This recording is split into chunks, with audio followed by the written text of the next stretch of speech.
Welcome back to Beyond All Reason. It's Jaws Munch here, and we're going to be talking about something you've probably heard about, and that is Season 2. Season 2 is here, and with Season 2, we have a large number of changes. We have a massive list here of changes, and we're going to be talking today about the Armada side of the changes that we have seen in Season 2. The biggest of which, and one of the most important, in my opinion, is the change to the tick. So the tick used to be extremely easy to spam, extremely devastating. I believe it was calculated that the tick had the highest DPS to metal cost in the entire game. So people would just mass ticks, and it was becoming a bigger problem as the season continued in Season 1. This season, they have changed the cost of the tick to be basically 1/4 higher than it used to be. So you used to have, say, around 400 ticks. Now if you were to build 400 ticks, if you were to try to spend the same amount of metal, it would actually give you 300 ticks. So it's a decent nerf to them. That's about all that it was. They also lowered the energy cost of them slightly, but I think this is a much needed balance just to shift people from spamming huge quantities of ticks. Not to say that they aren't good still, but they are much less valuable. It's every 4 you build, you basically lose 1 from last season. Okay, and then we also have a couple changes to a few buildings here for Armada. We have the wind turbine. This has been balanced a little bit in favor of Cortex here. Armada used to be the wind faction and used to get a lot of just complaints from Cortex players because Armada Wind was insanely good. Like at a large scale, when you scale it up, the wind power for Armada was crazy good. They have rebalanced them so that they are much closer together. Not perfectly, where Cortex is still in a less of a good position with their wind speed and the wind production, but Armada has closened the gap between the two. So it's still better than Cortex, but not like insane. So you can see the wind turbine now costs 40 when it used to cost, I believe, like 36 or something like that. Let me check here. Wind used to cost 37, so it had a slight increase. And the Cortex wind turbine got a slight decrease in metal as well. So they're shrinking the differences between the two factions there, which is good to see. Then we also have a change in the T1 solar panel, where for Cortex, for Armada, the T1 solar panel has a little bit of a buff where the build time was reduced slightly. This isn't going to be a massive change. It's just going to increase the speed at which you can build them if you want to, but the metal cost stays the same. So nothing too crazy there. Another massive change that is extremely valuable to be aware of is the Sneaky Pete. And this basically, the shift that they made was so that they can no longer cloak. They are now always visible. So they have evened the field between Cortex radar jamming and Armada radar jamming. And this was mostly abused in higher level gameplay where you'd have your commander and you would just have him sit on your Sneaky Pete, and then you would cloak him. And now the radar is not able to be detected for the commander.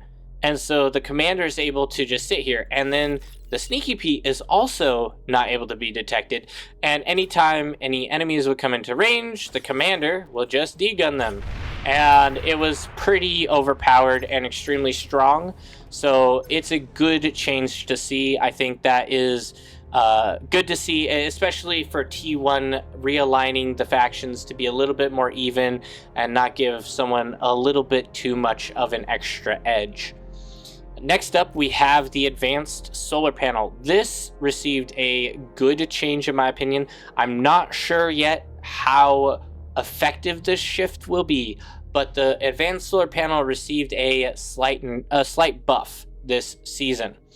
I think the metal cost decreased from, let me see, where is it? 370 to 350, so it's a 20 metal decrease, but it's tending towards the right direction. I don't know how many of you used the advanced solar panels in Season 1, but I was never a fan of them, and I honestly preach against using them because I think they are, even now, still probably not worth it, just due to the amount of energy cost that they have tied to them. In my opinion, on a metal map, it would be far more efficient to just go for a fusion reactor, because the metal efficiency to energy production is much better. But you guys let me know in Season 2 if you've noticed this being a good buff for them, and maybe they have become more viable now. Anyway, so that's a good shift in my opinion. I think that it would be excellent for advanced solars to even be a little bit better than windmills on certain maps. And I'm not sure that we're quite there yet, but I would like it to tend towards that direction. Anyway, we also have the radar tower, the advanced radar tower. This received a slight buff. Basically, all of the costs tied to the advanced radar towers for both factions have been decreased. Just the fact that they can be taken out so easily by a Juno missile, or, and they're very weak, so very easy to take out. They have been slightly decreased in cost just to make it so it's not quite as dramatic of a hit when one is lost. Excuse me. So the build time is decreased. I believe the energy cost has decreased, and I know the metal cost has decreased. So those are also another good change, but probably not too impactful. Next, we have the Blitz tank. The Blitz tank received a massive buff, in my opinion. Like one of the best buffs we have seen for a unit in a while, honestly. And it has increased in health by a bit. I think it's maybe like 50, or maybe more than that, actually. Let's check. Let me see. Blitz received a health buff by 60, actually. So 60 extra health, which is good. And when you have 10 of those, that compounds pretty fast. And then they also received a buff in their line of sight. They also received a buff in their hitbox.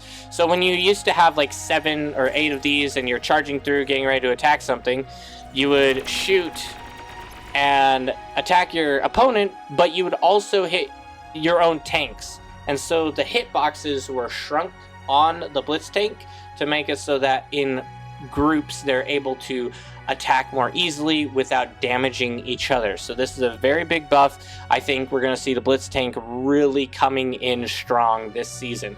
So try to abuse that if you can. Another unit that got a massive nerf, that would be, let me turn down the music a little bit there. These Spybots for both Cortex and Armada received massive nerfs. Massive nerfs. They can no longer EMP mammoths. They cannot EMP T3s very easily. They have been reduced by like 1,000%. I don't know exactly how much percentage, but they were reduced in efficiency by crazy amounts. So you can see here, the Spybots, the paralyzing damage used to be 56,000 EMP damage. Now it is 5,000 EMP damage. Huge reduction.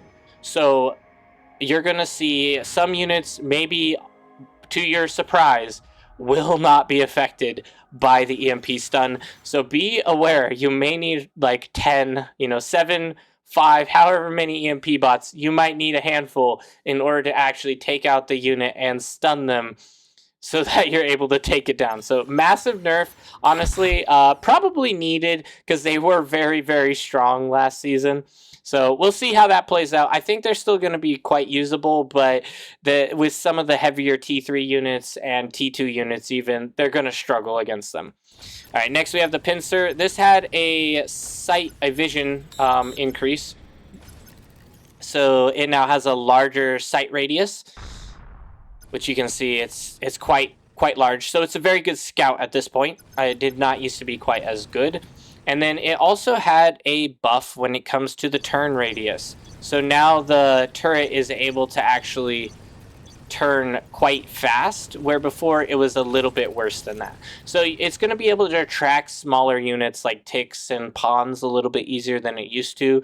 I'm not going to say that it's going to be like massively better, because just amphibious tanks are meant to be like a sneak attack. They're not meant to be your core army. You're never going to see them being as powerful as a standard tank on that you'd have on your front line. So don't go building a million of these, but it is a slight buff. It is a slightly better unit for tracking light units as well, but I don't imagine it's going to shift the gameplay too much in the future. Now we have a nerf. That would be the Recluse. The Recluse sight vision, or the actual range. The Recluse attack range was decreased by quite a bit. The exact amount was 25%, or 25. Whatever that number is, 25 meters, 25 no, not kilometers. I don't know. But anyway, 25. So that's a decrease. I would imagine that's probably about, like, the old range was probably around here. And so the new range is quite a bit shorter. And they also decreased the speed of the Recluse by, I think, like 20 or something. It's quite significant. It's so much slower now. These are going to be much worse at skirmishing. I think someone did some tests and they said that the Recluse and the Termite are equal in speed, which is really bad because the Recluse is much weaker than the Termite. And if the Termite's able to keep up with the Recluse stands absolutely no chance in a one-to-one battle. I'm not really sure how this is going to impact them. I've seen them on occasion, but they have not been really heavily used this season so far from what I've seen. So keep your eye on it. Let me know in the comments if you have tried using them and if you have noticed them being weaker. I think that this is going to be quite a drastic nerf for them, because the speed reduction is one of the biggest things. They were already quite slow and now they're even slower. And then on top of that, the range, it's going to be quite an impact for these poor little spiders. All right, now we have the pawn. The pawn had a buff and a slight nerf. I think more like the pawn was rebalanced. And here we'll start off with the metal cost. The metal cost was increased by, I think, like 6 or something, which isn't huge, but when you're building large armies of them, it's quite a significant increase. But the buff is the fact that it retains a larger health pool now. And it also has the same weapon fire. And the reason why this is important is because the Grunt got a nerf this season, where the turn radius, so how it's tracking, how it's able to track to fire, the turn radius of the Grunt was reduced, whereas the pawn's turn radius is the same. So now the pawn has an advantage in turn radius, it has an advantage in speed, it has a disadvantage in firing distance, and it has an advantage in DPS. So overall, I think the pawn is going to do a little bit better at skirmishing against the Grunt now, just because you're going to be able to outmaneuver it a lot better than you were last season. Once again, I haven't been able to see if this is like perfectly true or whether or not this is just on paper better. Let me know in the comments if you've been messing around with Grunts versus Pawns, which ones seem to perform better, your opinions on those, because I would be quite interested to see what the consensus is there. But overall, a buff in my opinion with a slight metal cost increase. Next we have kind of a nerf, kind of a buff. I'm not really sure what to think about this one. The Hound has had a slight change in a couple areas. So the Hound no longer, you'll see here, it no longer has the gauze mode that you can toggle. It now only fires the plasma shot. So it's kind of, it used to only fire the plasma shot. So it's kind of like going back to its roots a little bit. But it also got a decrease in metal cost by, I think, close to 50 metal. So you're going to get these out a little bit faster. It's not going to be quite as detrimental to your metal income as it was before. A lot of people have been calling for that this is a nerf but I don't know if it's a full nerf because it loses the ability to shoot fast shots, but it also has a lot less metal tied to the cost. So in my opinion, that's kind of a buff. Like the metal cost in itself, I mean, you want to build 10 of them, it's going to be a lot cheaper to do so. And 10 plasma shots lobbed at something, it's going to do a lot of damage. So I think it's yet to be seen whether this is really a nerf or just a rebalancing. You know, I don't think it's necessarily a large nerf myself. But let me know. Maybe you'll disagree. Maybe you tried using them and you think they suck now. So is what it is. Anyway, Turtle just had a very light buff, just increasing the sight range to match the actual firing range. So it's able to actually shoot at the same distance that it can see, whereas before it was slightly under. I think the maximum distance it could see was like here. So if you wanted to shoot something out here, you couldn't see it, which is kind of annoying because if you're doing a sneak attack, you don't really have anything else providing you vision. So I'm glad that it at least is now matching the firing range that it has. I think that's good. And then another, and this will be the last change that we have noticed, and that is the Banshee has been given a shift in how it shoots. It has now, first off, it has a health increase, which is interesting because we know how powerful the Banshee had become last season. There was people who were just building only Banshees for a bit and sniping commanders across the front line. It was very meta to just have like 10 Banshees, find a commander, and just blast the commander to pieces and cause him to explode. So that's still definitely viable because they have a health increase now, which is good. And then they also have a change in how they fire, what their shots look like. It looks a lot more like a pawn shooting, and that's not really, I think that's mostly cosmetic. Someone let me know in the comments if it is actually a change to its ability to like target or anything, but as far as I know, it's strictly cosmetic. It also has a better turn radius now. So when you're flying around, it's going to be much easier to target a fast moving target. You can see it spins quite well, whereas before it was a little bit slower at targeting on the ground. So overall a buff for the Banshee, I think that's needed. It will probably be closer in effectiveness to shurikens, but you know, we're yet to see. We're yet to really see exactly what the changes will do. You know, we're still pretty early on in season 2. Anyway, guys, if you liked the video, please subscribe. It really helps out a ton. Liking the video is the best. Well, if you like the video, subscribe, and also like the video, because liking the video is the best thing possible for the channel, and I really appreciate all the support you guys have given me so far.